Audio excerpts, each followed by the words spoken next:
Hi guys, hello to all the familiar faces and to the new faces. It's great to see some people here.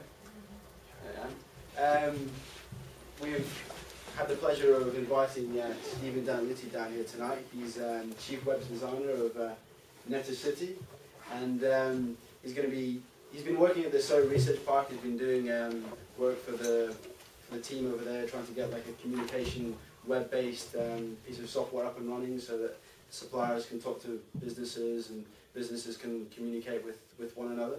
But it's hopefully like trying to branch out to different areas, and naturally the next port of call is the students here at Surrey. So I was lucky enough to meet him at the networking event that SEPTA put on about 2 weeks ago, and we got talking and we sort of generated some ideas, and we kind of got really enthusiastic about applying it here at the Entrepreneurship Society. So he's kindly come down to demonstrate what he's done and hopefully get you guys enthusiastic and taking part in the software and the website. So Stephen, without further ado, I'll pass it on to you. Thanks Cameron, very much. Just a round of applause, guys. Thank you. I mean, first of all, I'm going to do a kind of quick intro about myself. I mean, you guys apparently are interested in entrepreneurs. That's why you're part of this society and are here tonight.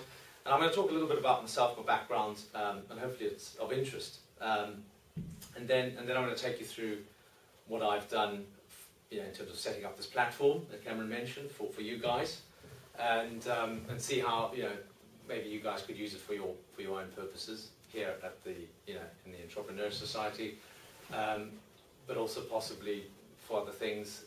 And then maybe I'll just show you a little bit about what we're doing, as Cameron mentioned, with the Surrey Research Park, with the companies on the park, and again, there's this idea about involving students more with enterprise, which I think is a good thing, because you guys, you're in an academic environment now, which is great. You should be, and you have to go through your studies.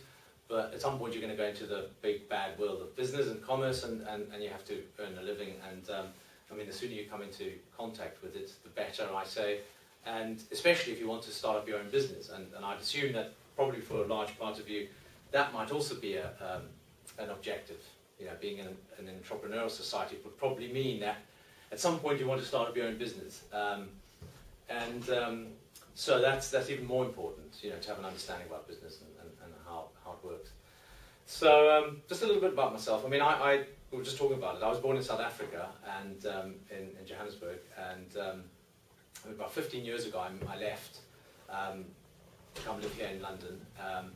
But before that, when I started working, I mean, I went to university down in South Africa, and I started working for a big ad agency, Ogilvy and Mather, you may have heard of them. So a big global advertising agency, a large corporate, in other words. And that's the first thing I did after I started working. I went in as a trainee, and I slowly worked my way through the ranks and became an account manager, working with different clients, and then moving up from there. But at some point, I kind of got a bite to change. And I think that's where this whole desire in me to try new things started probably. So the first change that I went through was to move from the agency side, from the advertising agency side to the client side. And I did that when I actually came over to London 15 years ago. And so I started working for a manufacturing company, a software company that sold software products, content, customer relationship management software to large broadcast companies, global as well, and again, another big company, though large corporate, and that was my experience there. I then got into technology. I mean, this was around early 90s or thereabouts, prior to the internet taking off, and I kind of got a feel for the ability that technology has to facilitate communication, collaboration, but it was very early stage, and email was the most dominant tool at the time. I then moved on to another job at Sony, again, another massive company, and I mean, again, no worries, come in. So I started working for Sony, and still in this whole technology business. I mean, Sony's a technology company, but I was focused on technology, also customer relationship management, all about using technology to interact with customers, learning about customers' preferences, building up knowledge about customers, communicating directly instead of through mass media. So I got this, again, this feeling that, you know, there was this huge, you know, there was this huge capability out there, the web, the internet, to facilitate these interactions with customers. And the other thing that I got, you know, from having moved through all these large companies, was this, you know, this inability of these companies to you know, move quickly and communicate directly with customers. You know, this inability to move fast and communicate directly. So I essentially combined a couple of things. One was this drive to you know, to do my own thing at some point. You know, I think early 30s, more or less, when I started thinking about it, and I thought, by the time I'm in my, you know, mid to late 30s, I want to start up my own business. And the important thing was that I had kind of a plan in mind. I was working in these large corporate environments. In principle, I could have stayed on the corporate ladder and just built my way up. You know, I was continuing to grow, getting into more senior positions, but I was frustrated. So you know, I wanted to do something on my own, and I wanted to try and solve a problem. You know, and I think that's important from an entrepreneurial point of view. If you start a company, I think you should want to do something. I think you should have a plan. And it doesn't matter when you do this. I mean, you guys could do it straight after university when you're finished, if you want. I mean, you know, a lot of very, very successful guys. Look at Sergey Brin and Larry Page from Google. They started in university, and so did Zuckerberg from Facebook. He started in university. So there's no limit to when you should start. But the point is to have a plan, to try and solve a problem, find a need. I think that's really important. And you know, and have this passion for something. So you know, combining all of these things, I eventually, about 4 or 5 years ago, more or less, started my own business and embarked on this business. So quite late in life, but now, you know, as I say, I don't think there's any right time.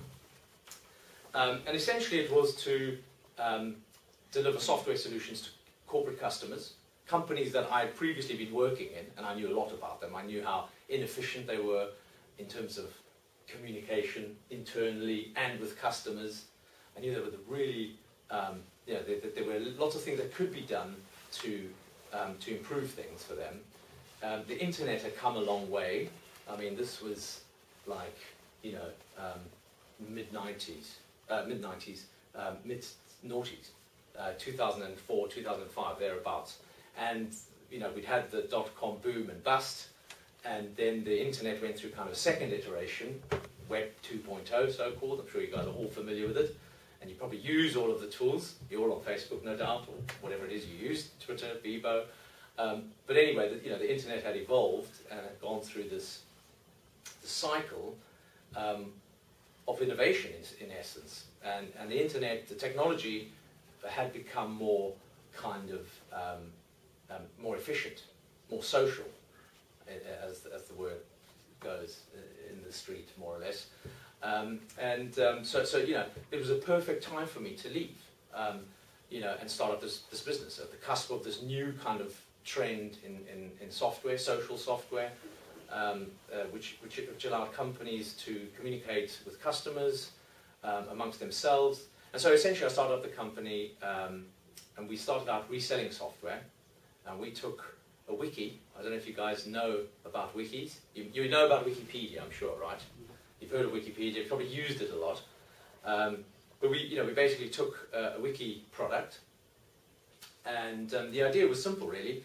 And a wiki is a very simple product. In fact, wiki stands for quick.